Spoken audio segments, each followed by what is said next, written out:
Hello ಎಲ್ರಿಗೂ ನಮಸ್ಕಾರ. ಇವತ್ತು ನಾನು ಮೊಳಕೆ ಕಾಳಿನ ಸಾಂಬಾರು ಮಾಡೋದು ಹೇಗೆ ಅಂತ ತೋರಿಸ್ಕೊಡ್ತೀನಿ ಬನ್ನಿ. ಅದಕ್ಕಿಂತ ಮುಂಚೆ ಈ ರೀತಿ ಮೊಳಕೆ ಕಾಳು ಮಾಡೋದು ಹೇಗೆ ಅಂತ ಹೇಳ್ತೀನಿ ಕೇಳಿ. ಸೊ ಹಿಂದಿನ ದಿನ ರಾತ್ರಿನೇ ನಾವು ಕಾಳನ್ನು ಚೆನ್ನಾಗಿ ತೊಳೆದು ಓವರ್ ದ ನೈಟ್ ನಾವು ನೆನೆಸಿಟ್ಟಿರಬೇಕು. ನೆಕ್ಸ್ಟ್ ಡೇ ಮಾರ್ನಿಂಗ್ ನೀರೆಲ್ಲ ಬಸಿದು ಬಿಳಿ ಬಟ್ಟೆಲಿ ಕಟ್ಟಿಟ್ರೆ ಈ ರೀತಿ ಮೊಳಕೆ ಕಾಳು ರೆಡಿ. ಇವಾಗ ಮೊಳಕೆ ಕಾಳು ಸಾಂಬಾರು ಮಾಡೋದು ಹೇಗೆ ಅಂತ ನೋಡೋಣ ಬನ್ನಿ.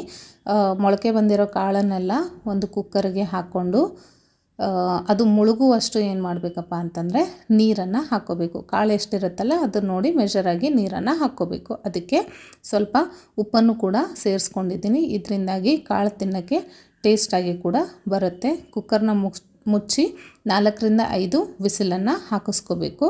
ವಿಸಿಲ್ ಕೂಗಿದ್ರ ಜೊತೆಗೆ ನಾವು ಈ ಕಡೆ ಮಸಾಲೆನೂ ಕೂಡ ರೆಡಿ ಮಾಡ್ಕೋಬೇಕು. ಅದಕ್ಕೆ ನಾನು ಈರುಳ್ಳಿ, ಟೊಮ್ಯಾಟೊ, ಧನಿಯಾಕಾಳು, ಬೆಳ್ಳುಳ್ಳಿ, ಕೊಬ್ಬರಿ, ಚಕ್ಕೆ, ಲವಂಗ, ಕಾಳು ಮೆಣಸನ್ನು ನೀಟಾಗಿ ಹುರ್ಕೋಬೇಕು. ಹುರ್ಕೊಳ್ಳೋಣ ಬನ್ನಿ ಇವಾಗ.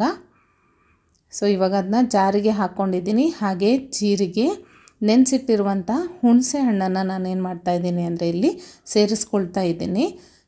ಹುಣಸೆ ಹಣ್ಣು ಸ್ವಲ್ಪ ಜಾಸ್ತಿ ಇರಬೇಕು. ಹಾಗೆ ಕಾಳನ್ನು ಕೂಡ ನಾನು ಹಾಕ್ತಾಯಿದ್ದೀನಿ. ಕುಕ್ಕರಲ್ಲಿ ಕೂಗಿಸ್ಕೊಂಡಿದ್ನಲ್ಲ ಆವಾಗಲೇ ಕಾಳು, 1 ಕಪ್ ಕಾಳನ್ನು ಕೂಡ ನಾನು ಹಾಕ್ಕೊಂಡಿದ್ದೀನಿ. ಹಾಗೆ ಖಾರದ ಪುಡಿ ಮತ್ತು ಕೊತ್ತಂಬರಿಯನ್ನು ಸೇರಿಸ್ಕೊಂಡಿದ್ದೀನಿ. ಇವಾಗ ಇದನ್ನ ನುಣ್ಣಗೆ ರುಬ್ಕೋಬೇಕು. ಸೊ ರುಬ್ಕೊಂಡಿದ್ದೀನಿ. ಫುಲ್ ಘಮ್ ಅಂತ ಸ್ಮೆಲ್ ಬರ್ತಾ ಇದೆ. ಇದನ್ನು ನಾವೀಗ ಸಾಂಬಾರು ಮಾಡ್ಕೊಳ್ಳೋಣ. ಅದಕ್ಕಿಂತ ಮುಂಚೆ ಬೇಕಿದ್ದರೆ ಕಾಳನ್ನು ಕೂಡ ಸಪ್ರೇಟಾಗಿ ನೀವು ತೆಗೆದುಕೋಬೋದು. ಪಲ್ಯ ಬೇಕಿದ್ದರೆ ಸಪ್ರೇಟಾಗಿ ಮಾಡ್ಕೋಬೋದು. ಬೇಡ ಅಂದರೆ ಒಟ್ಟಿಗೆ ಹಾಕ್ಕೊಂಡು ಸಾಂಬಾರಲ್ಲಿ ಬೇಯಿಸ್ಕೋಬೋದು. ಸೊ ಇವಾಗ ಒಂದು ಬಾಣಲಿಗೆ ಎಣ್ಣೆ ಕಾಯಕ್ಕಿಟ್ಕೊಂಡು ಅದಕ್ಕೆ ಸ್ವಲ್ಪ ಕರಿಬೇವನ್ನ ಹಾಕ್ತಾಯಿದ್ದೀನಿ. ಹಾಗೆ ಈರುಳ್ಳಿನೂ ಕೂಡ ನಾನು ಸೇರಿಸ್ಕೊಳ್ತಾ ಇದ್ದೀನಿ.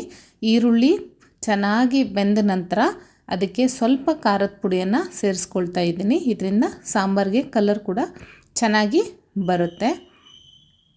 ಇವಾಗ ರುಬ್ಬಿಟ್ಕೊಂಡಿರುವಂಥ ಮಸಾಲೆನ ಹಾಕ್ತಾಯಿದ್ದೀನಿ.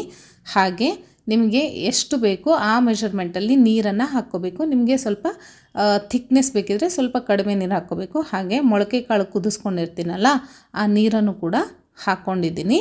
ಎಲ್ಲನೂ ಒಟ್ಟಿಗೆ ಹಾಕಿ ಇವಾಗ ಸ್ವಲ್ಪ ಗರಂ ಮಸಾಲ ಪೌಡ್ರು ನಾನು ಮನೆಯಲ್ಲೇ ರೆಡಿ ಮಾಡ್ಕೊಂಡಿದ್ದೀನಿ. ಇದನ್ನು ಸೇರಿಸ್ಕೊಳ್ತಾ ಇದ್ದೀನಿ. ಎಲ್ಲನೂ ಮಿಕ್ಸ್ ಮಾಡಿ ಬಾಯ್ಲ್ ಮಾಡಲಿಕ್ಕೆ ಕುದಿಲಿಕ್ಕೆ ಬಿಡಬೇಕು 8ರಿಂದ 10 ನಿಮಿಷ.